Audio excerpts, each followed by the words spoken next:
once you buy back your time, if you do the time and energy audit, you understand your buyback rate, and you identify that person, you transfer to that individual, you're going to have 10, 15, 20, 30 hours back in your life.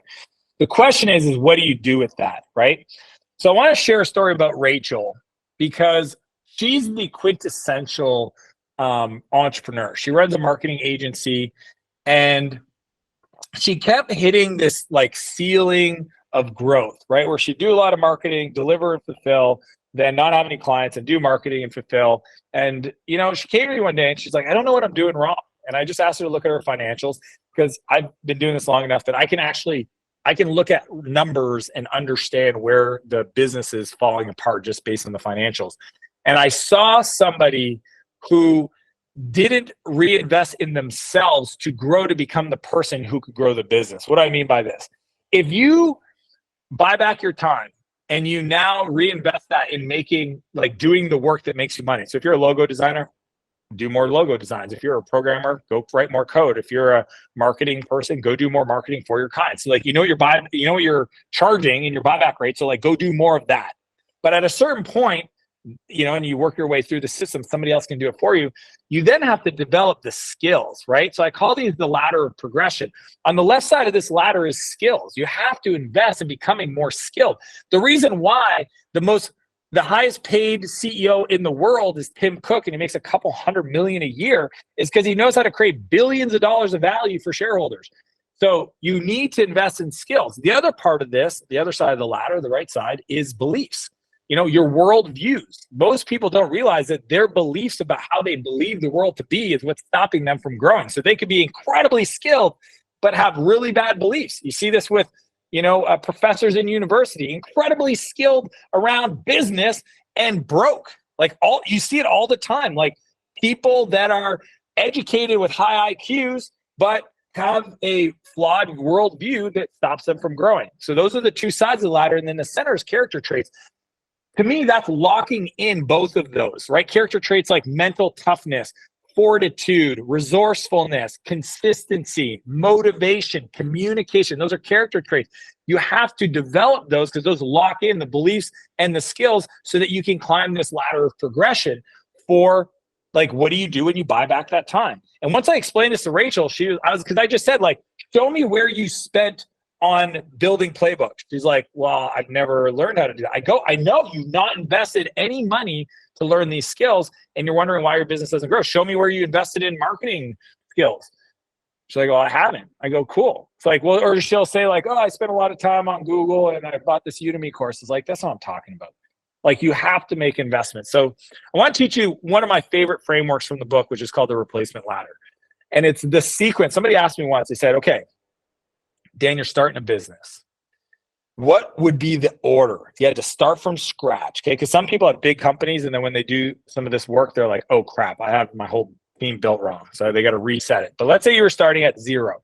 What would the sequence look like? Here's the 5 key hires I would do in a row with the feeling you're probably feeling if you don't have this, and the ownership, the key that they would need to unlock for you. The first one, let me go back. The first one is admin, okay? If you're feeling stuck right now in your business, you want to grow, but it just feels painful, you have to get somebody. If you don't have an executive assistant, you have an issue, okay? And you're probably feeling stuck. And here's the key outcome, the ownership that they need to own. It's the inbox and the calendar. My brother came to me a while ago and he says, and he's an 8-figure earner. He was doing incredibly well. And he's just like, hey man, I think I'm at a point where I keep watching you and execute, and I see how you work with I need one. And I was like, cool. Sent him my playbooks, gave him my assistant for moral support and training, whatever he needed, right? And a few months later, he found somebody and they started working for him. And I remember I was at his house. We were having a barbecue with the families. And I said, hey man, how's the new assistant going? I was all excited. And he was like, I don't really see what the big deal is. And I'm like, huh. I go, let me guess, you didn't give them 100% access to your inbox and they're not managing your calendar 100%. He's like, well, no, why? I just CC them on emails. I go, well, here's the deal. Your inbox is nothing more than a public to-do list for strangers on your time. Think about that. It's literally a mechanism for a complete stranger, maybe your team member, maybe your customer, to ask you of something that you have no control. If you lived on Main Street, USA back in the day, you wouldn't allow some person to just like walk into your office and like sit next to your desk and start battering off questions to you. But yet we do this every day with our inbox. So you need somebody to be that executive assistant, that secretary that sits outside your virtual front door office and looks at every request and says, yes, no, you don't need to see this. I don't know how to handle this. We'll talk about it. So inbox and calendar is super important. In my book, I teach the whole inbox GPS system and the structure and the meetings with your assistant. So it's all in there, but this is key. As soon as I told them that, boom, delegated access to inbox. It says you do not check any of your emails. And I do not put anything in my calendar without working through my assistant because she needs to understand how to manage it all. Unlock. Huge opportunity to buy back your time. The second step is you might be feeling stalled because you have an assistant, but your business isn't really growing. It's because you need somebody to support you on the delivery side or fulfillment or what I call customer success. Meaning that if you sell somebody into your world, product and or service, you need to then hand them over to somebody else. You should not be involved in anything that looks like onboarding or customer support. If somebody has an issue of scheduling or questions or anything, they should be messaging your team, and your person should take care of it. Because then all of a sudden you get to do just your magic, your thing, the thing that you love to do, and all other aspects of the customer experience is managed by somebody else.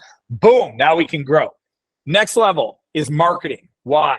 Because if you're hitting this level of friction where it's like, man, I just can't make it work, it's because you haven't built a repeatable, scalable marketing engine that generates leads. Like every day, whether you're on vacation or sick or decide to stay home and watch Netflix, which I don't encourage, but if you do, you should still be generating leads and emails every day for your business, opportunities. And the thing that somebody needs to wake up, and this can be part-time on contract, doesn't matter, but somebody needs to own it. Somebody needs to monitor two specific things: the traffic sources.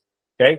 I had a friend of mine, he was laughing because he tells me that one of his funnels, which is the most important funnel, somebody changed the CSS and the button color changed to the same color as the background so that on the submission flow, nobody could find the buttons, but nobody was monitoring the traffic or the conversion, so they didn't realize that the button was blended into the background of the page, so they couldn't see the button click, and essentially all traffic lead generation stopped. But because nobody was paying attention to it, it was like that for weeks until finally somebody's like, hey, we don't have any leads to call for our sales team. And somebody like said, oh, let's go look at this specific funnel. It was like everything just decreased and they had to fix it. That to me is why somebody should wake up every day and look at campaigns. What does your campaigning look like right now? Do you look at the quarter? What's your quarterly campaigns, annual, your themes, what time of year is it? Is Black Friday, Cyber Monday? Like there's all these things that a marketing person is going to look at, because if not, your business is going to go up and down, up and down, up and down. Now, fourth level, and this is why I call it freedom, is sales. And I'll tell you why. Most CEOs are great at sales and horrible at follow-up. And the day you can separate yourself from somebody else because you've built everything else and have somebody else get on a phone call and enroll somebody into your product or service, it is a game changer for you. Because at this point, for the first time, you will actually have a business that can make money while you're sleeping. Why?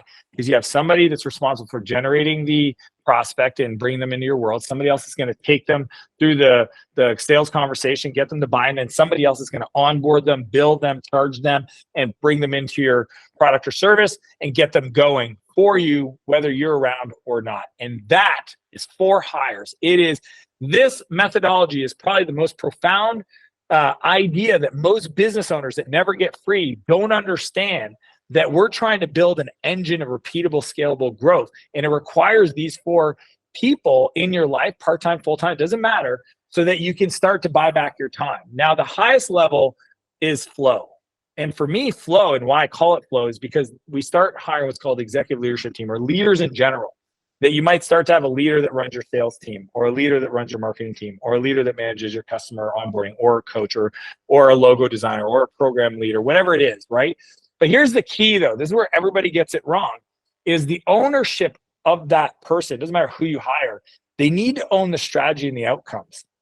See, Steve Jobs said it best. He says, it's easy to hire people and tell them what to do. It's hard to hire somebody and have them tell you what to do, right? So I really would encourage you that if you have a leader and you've given them that title, it doesn't matter if it's lead, manager, director, whatever, that you challenge yourself to say, do they actually manage the strategy in this area of the business? Are they the ones driving this forward to hit new levels of metrics and performance? Are they managing the outcomes? Do they own 100% of the results of the projects and the improvements and the financials and the outcomes of this specific area of the business? And if they don't, you don't have a leader.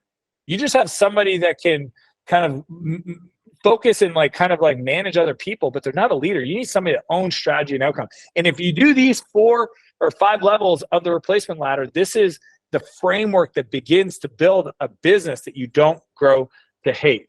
So this is the big idea. If you don't have an assistant, you are one. And the crazy part is you're overpaid and you suck at it. Think about that. If you don't have somebody managing your inbox in your calendar right out of the gate, then you are that person and you're not even good at it and you're overpaid.